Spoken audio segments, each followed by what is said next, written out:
Ya, kita kembali di segmen Tazkirah ya. Seperti yang kita nyatakan tadi, satu tajuk yang cukup menarik ni mengenai dengan carilah sahabat ke syurga. Dan Alhamdulillah pagi ini kita akan bersama dengan Yang Mulia Ustazah Siti Juhaidah binti Haji Bujang. Assalamualaikum Ustazah. Waalaikumsalam warahmatullahi wabarakatuh. Apa khabar pagi ini Ustazah, sihat ya? Alhamdulillah. Alhamdulillah. Orang cukup manis ni Ustazah kita ni. Alhamdulillah. Bukan pertama kali. Bukan pertama kali bersama sebetulnya. di dalam rancangan Lampai Pagi. Ini merupakan kali yang kali keempat ya. Dan topik yang kita ketengahkan pada hari ini menarik juga untuk dikongsikan bersama dengan penonton-penonton kita ni. Carilah sahabat ke syurga. Jadi apa yang dimaksudkan dengan tajuk yang diketengahkan pada hari ini? Sebagai mukadimah awal mungkin Ustazah boleh menerangkan. Okay, terima kasih Wali dan Mahira dan para penonton yang saya kasihi sekalian. Assalamualaikum warahmatullahi wabarakatuh. Bismillahirrahmanirrahim. Alhamdulillahirabbil alamin.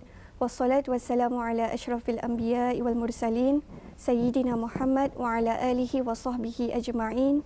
Rabbi syrah li sadri wa yassir li amri wahlul 'uqdatam min lisani yafqahu qawli. Amma ba'.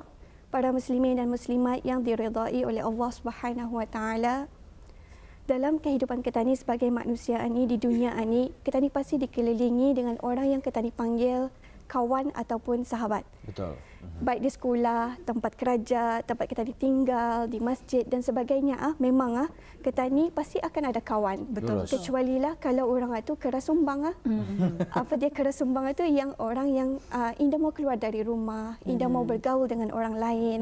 Namun perkara ini sebenarnya adalah mustahil. Memang paling-paling pun mesti juga ada kawannya. Betul. Kalaupun berkurung di rumah Ustazah, mungkin ada rakan-rakan media sosial. Rakan-rakan media sosial. Yes, betul. Jadinya, lagipun manusia ini indah dapat hidup bersendirian. Betul. Di dunia berteman. ini. Mesti berteman. Kerana lumrah, memang Allah Subhanahu Wa Taala ciptakan kita ni berpasang-pasangan. Dan kalau boleh kita ni itu hidup secara berkumpulan. Jadinya, ini sebagaimana pahala bagi orang yang menunaikan solat secara berjemaah berbanding dengan bersendirian. Jadi kalau kita ni berjemaah, sembahyang berjemaah, kita ni dapat mengeratkan silaturahim kan sesama kita ni. Dan kita ni pun akan sentiasa hidup secara berkumpulan. Dan kehadiran kawan ataupun sahabat ini sebenarnya sedikit sebanyak mencorak kehidupan kita ni. Kalau baik kawan kita ni pun akan jadi baik. Kalau buruk kawan kita ni pun akan jadi buruk. Sebagaimana dalam firman Allah Subhanahu Wa Taala surah At-Taubah ayat 119. Bismillahirrahmanirrahim. Ya ayyuhalladzina amanu taqullaha wa kunu ma'as sadiqin. Artinya, wahai orang-orang yang beriman, bertakwalah kepada Allah dan hendaklah kamu bersama orang-orang yang benar. Jadinya kita ni di sini ayat Al-Quran ini sudah mengatakan bahawa hendaklah kita ni bersama-sama dengan orang yang di jalan yang lurus. Jangan kita ni pilih orang yang jalannya tu yang salah. Jadinya di sana sudah kita ni dapat daripada firman Allah Subhanahu Wa Taala tu, carilah sahabat yang membawa kita ni menuju ke syurga Allah. Dan seterusnya lagi ada hadis sabda Nabi Muhammad sallallahu alaihi wasallam yang mana Rasulullah bersabda, al-mar'u ala dinihi khalilihi falyanzur Al-mar'u ala dini khalilihi falyanzur ahadukum man yukhalil. Artinya, seseorang itunya akan mengikut agama, cara hidup sahabatnya. Maka perhatikanlah dalam kalangan kamu itu dengan siapa kamu bersahabat. Kata Rasulullah, katanya ni mudah banyak terikut dengan apa yang kawan kita ni buat. Betul, terpengaruhnya kita ni. Mudah terpengaruh. Jadinya, kata Rasulullah, perhatikan siapa kawan-kawan kita ni. Itulah. Dan seterusnya lagi ada dalam press Englishnya katanya, one bad apple can spoil the bunch. Artinya, kalau seorang kawan kita ni sudah mempengaruhi kita ni dengan negatif, perkara yang negatif, yang lain itu pun boleh akan mengikut. Jadinya, daripada hadis Rasulullah SAW itu sudah menekankan, katanya kalau kita ni akan memilih kawan, pilihlah yang baik, yang menuju kita ni ke syurga Allah. Betul sekali. Memang tidak dapat dinafikan mencari seorang sahabat ini memang bukanlah mudah sebetulnya ya.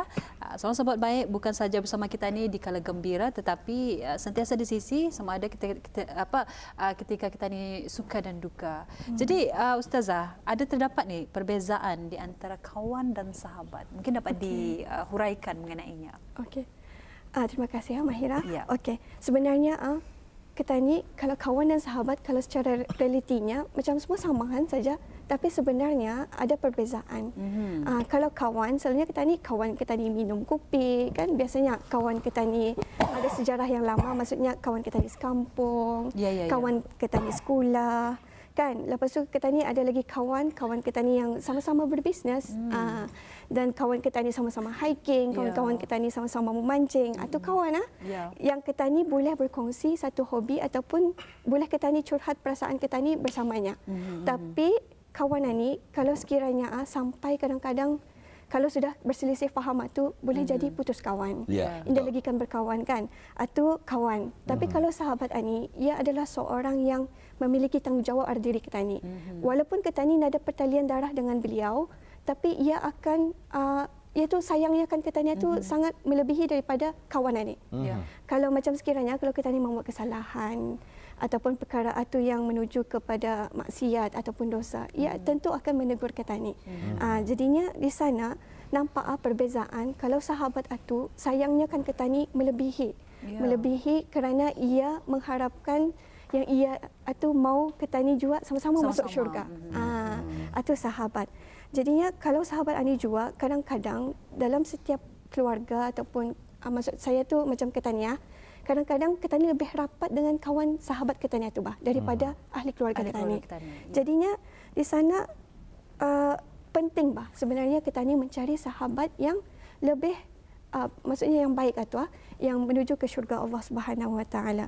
Jadi sebagaimana Rasulullah sallallahu alaihi wasallam ada bersabda, nya katanya al-mu'minu mir'atul mu'min wal mu'minu akhul mu'min yakuffu alaihi dhai'atahu wa yahutuhu min waraihi. Hadis Abu Daud yang bermaksud katanya seorang mukmin adalah cermin bagi saudaranya dan seorang mukmin adalah saudara bagi mukmin yang lain.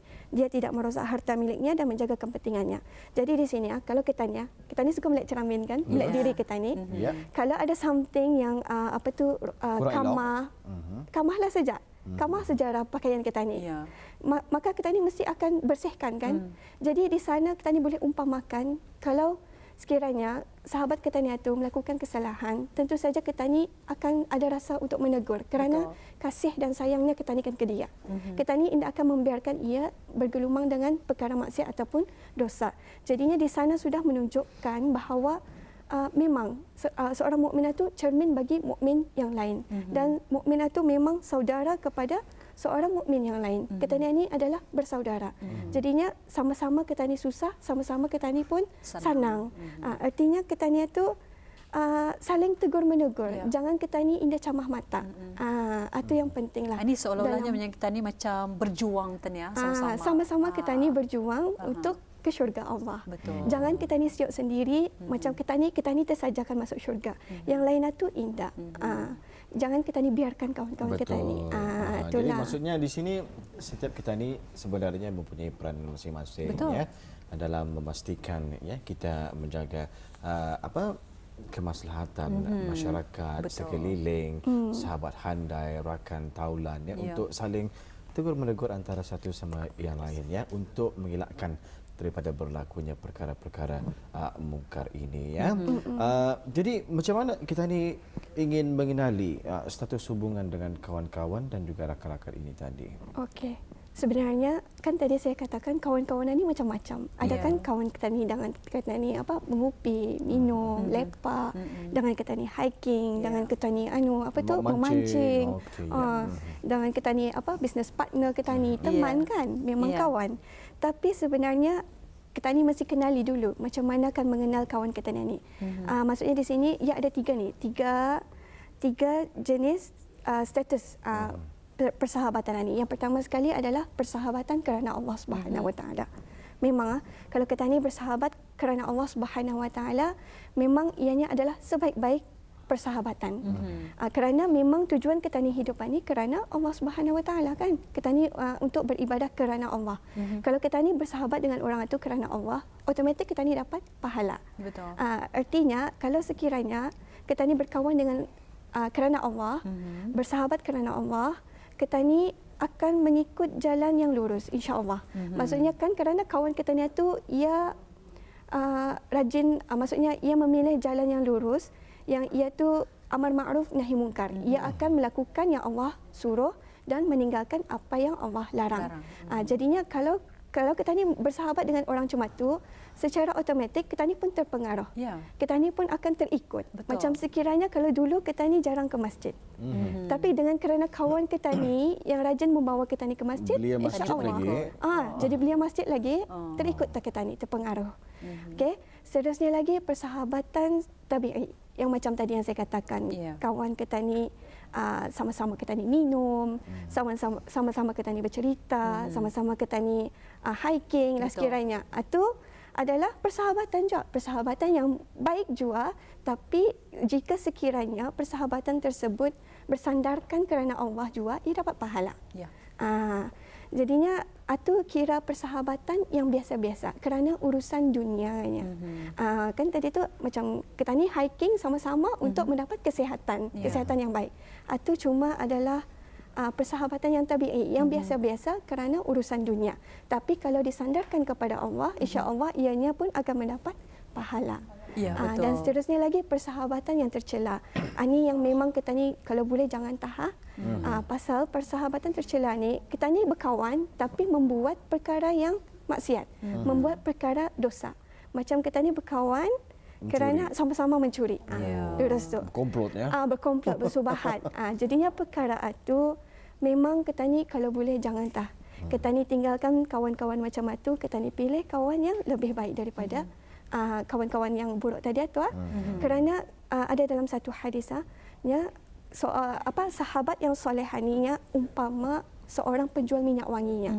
Katanya kalau kita ni indah membali pun, kata Rasulullah, kalau kita ni indah membali, kita ni masih dapat manfaatnya. Kita ni masih dapat wangi bau harum itu. Tapi kalau kita ni bersahabat dengan orang yang buruk perangainya, ianya tetap seperti umpama tukang besi. Ia ketani ni macam ketani akan masih mendapat bahang panasnya tu dan bau busuknya pun ketani masih dapat walaupun ketani indah menghampiri. Jadinya di sana sudah kan tu ada perumpamaan. Kalau ketani dengan orang yang penjual minyak wangi, ketani dapat harumannya. Indah sia-sia. Betul. Ketani dapat kebaikannya. Tapi kalau dengan orang yang seumpama dengan tukang besi itu, ia mungkin saja baju ketani terkena percikan api, mungkin saja ketani pun berbau busuk juga. Jadinya di sana perumpamaan kalau ketani memilih sahabat yang buruk perangainya, yang selalu melakukan kemaksiatan. Betul sekali. Memang kita sudah mengetahui tadi perbezaan di antara kawan dan sahabat, dan juga kita telah mengetahui status hubungan dengan persahabatan tersebut. Tapi bukan mudah sebetulnya untuk mendapatkan sahabat kita ni yang benar-benar akan membawa ataupun mendorong kita ni ke arah syurga ni. Betul ya. Dan apabila kita ni mendapati bahawa ada rakan dan juga sahabat yang terlibat dengan jenayah, gejala-gejala yang tidak baik, gejala-gejala yang tidak baik dan juga sebagainya, kita ni pun hampir tempiasnya turut terasa kesannya bukan kawanmu kan tu kan? Betul. Jadi begitulah ya, kita ni perlu berawas-awas ya di dalam sama-sama memilih sahabat ini ya. Dan berikut ini Ustazah akan berkongsikan tips ni. Tips memilih sahabat yang baik yang boleh sebenarnya membawa kita ni ke syurga Allah. Okey, terima kasih. Jadi antara tips-tips kalau kita ni memilih sahabat yang baik ni, sudah tentu kita ni pilih yang baik-baik Betul. Yang bertakwa kepada Allah Subhanahu Wa Taala. Kerana ia tentu amar ma'ruf nahi munkar. Tentu saja ia akan menyuruh kita ni melakukan yang baik dan meninggalkan yang Allah larang. Jadinya di sana itu memang kerana Rasulullah SAW ada sudah bersabda juga, katanya janganlah kalian berkawan kecuali dengan seorang mukmin. Artinya kita ni pilih orang yang memang membawa kita ni kepada syurga Allah itulah balik-balik. Maksudnya yang menyuruh kita ni taat kepada Allah dan Rasulnya dan mencegah kita ni daripada melakukan maksiat. Atau ada first one, kita ni lihat paling sana kita ni melihat adakah sembahyang kawan kita ni atau rajin sembahyang. Kalau yang rajin sembahyang itu kita ni hampiri. Kerana mungkin ia akan, kalau kita ni jarang sembahyang, kita ni boleh mengikut, mempengaruhi.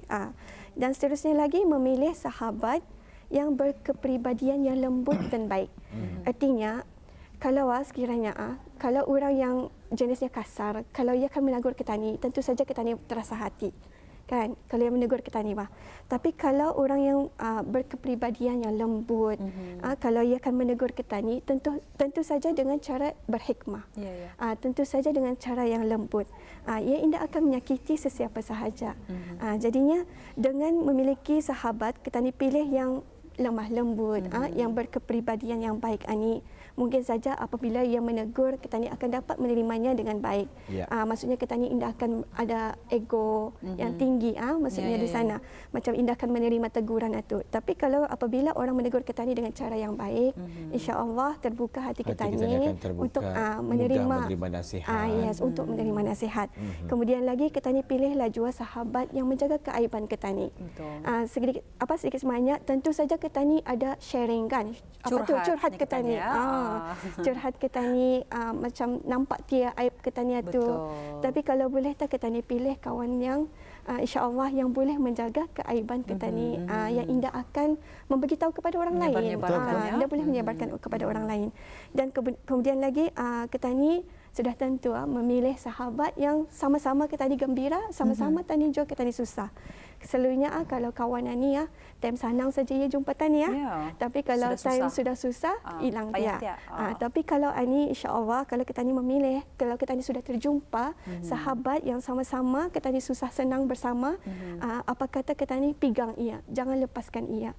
Kerana mungkin saja dengan cara itu kita ni lebih dekat kepada Allah Subhanahu Wa Taala dan menuju ke syurga Allah. Alhamdulillah. Langkah beruntungnya sebetulnya kalau kita ni beroleh sahabat yang boleh membawa kita ni ke syurga ni, memang seperti yang kita nyatakan memang sukar untuk memperolehinya. Jadi ini terpulang kepada kita ni sebenarnya untuk mengetahui beza buruk dan baik itu. Bukan sebenarnya kita ni mengenepikan mereka yang macam kawan-kawan kita ni adalah kadang-kadang. Macam mana kiranya Ustazah kita ni yang membawa mereka ke jalan yang benar. Mendorong mereka ni lah. Macam mana caranya supaya kita ni yang menjadi sahabat baik untuk membimbing, membawa mereka ke jalan yang lurus. Memang kalau kita ni sudah belum menjumpai yang yang sesuai dengan diri kita ni, apa kata kita ni dulu yang cuba. Kita ni yang dulu mulakan muhasabah diri kita ni dulu. Jadikan diri kita ni orang yang baik, yang boleh menjadikan orang yang di sekeliling tani pun terikut baik dengan kita ni. Jadinya artinya first one, kita ni contohi, maksudnya kita ni dulu kita ni dulu yang buat first step, yang kita ni tu melakukan apa yang baik tu. Maksudnya macam sekiranya kalau kita ni dulu tu kita ni baru jumpa ni kawan yang boleh dikatakan kesyurgaan Tapi apa kata kita ni mulakan diri kita ni dulu. Sekiranya kalau dulu kita ni jarang sembahyang, apa kata kita ni dulu yang mula-mula berubah. Apabila orang di sekeliling kita ni tu melihat perubahan kita ni, insya-Allah orang pun akan mengikut kita ni. Sebab itu tadi kan yang tadi kata Rasulullah, kita ni sesiapa akan mengikut cara hidup sahabatnya. Maka perhatikanlah siapa sahabatmu tu. Jadinya kalau seorang sudah berubah kepada yang kebaikan, jadinya tentu saja yang berubah ni maukan kebaikan juga kepada orang yang lain kan, sahabatnya tu. Jadinya ia tidak mau seorang-seorang kan tau.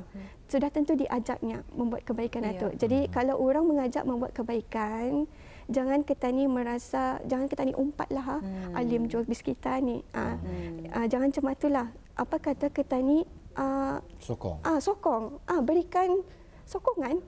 Maksudnya di sana apa kata kita ni ikut apa yang dilakukannya tu. Kerana itu memang itulah sebenarnya sahabat yang membawa kita ni kebaikan di dunia dan juga di akhirat.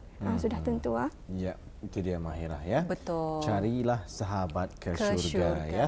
Bukan bermaksud kita ni menyisihkan, menepikan mereka yang macam perilakunya kurang kurang elok, kurang molek. Tetapi mengapa tidak ya kalau kita sendiri yang mengajak mereka. Betul. Dan mudah-mudahan kita ini sentiasa diberikan hidayah ya, dan juga petunjuk supaya kita ini dapat mendorong ataupun kita sama-samalah ya berjuang untuk memimpin tangan rakan-rakan kita ni menuju ke syurga Allah. betul. Untuk akhirnya Ustazah, apa yang dapat disimpulkan secara ringkas berkenaan dengan segmen tazkirah kita pada hari ini? Okey, alhamdulillah. Untuk akhirnya, jika kita ni sudah terjumpalah sahabat kita ni yang boleh membawa kita ni menuju ke syurga, itu yang tadi seperti saya pesan tadi, pegang kuat-kuat, jangan dilepaskan, kerana walaupun kadang-kadang terguris hati kita ni dengan tegurannya tu, tapi apa yang dilakukannya tu sudah tentu untuk kebaikan diri kita ni juga. Betul. Memang untuk kita ni, kebaikan kita ni di dunia dan juga di akhirat.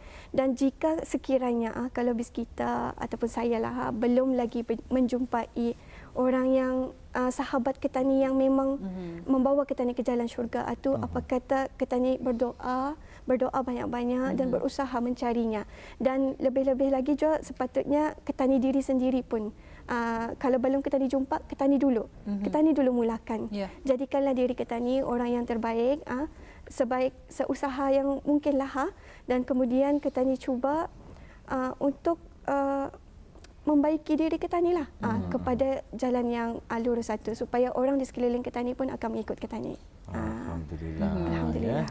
Wow, sangat menarik sekali tajuk yang kita bawakan pada hari ini Carilah ingat saya satu lagu. Selama ini ku mencari-cari teman yang sejati. Jadi mudah-mudahan kita akan menemukanlah sahabat dan juga rakan-rakan yang benar-benar boleh membawa kita ni ke syurga, insya-Allah. Apapun ya, kita ucapkan terima kasih kepada Yang Mulia Puan Ustazah Siti Juhaidah binti Haji Bujang kerana sudi untuk memberikan pencerahan mengenai dengan segmen tazkirah kita Carilah Sahabat ke Syurga. Terima kasih sekali lagi. Sama-sama. Kita jumpa lagi. Assalamualaikum ya. Waalaikumsalam warahmatullahi wabarakatuh. Alhamdulillah.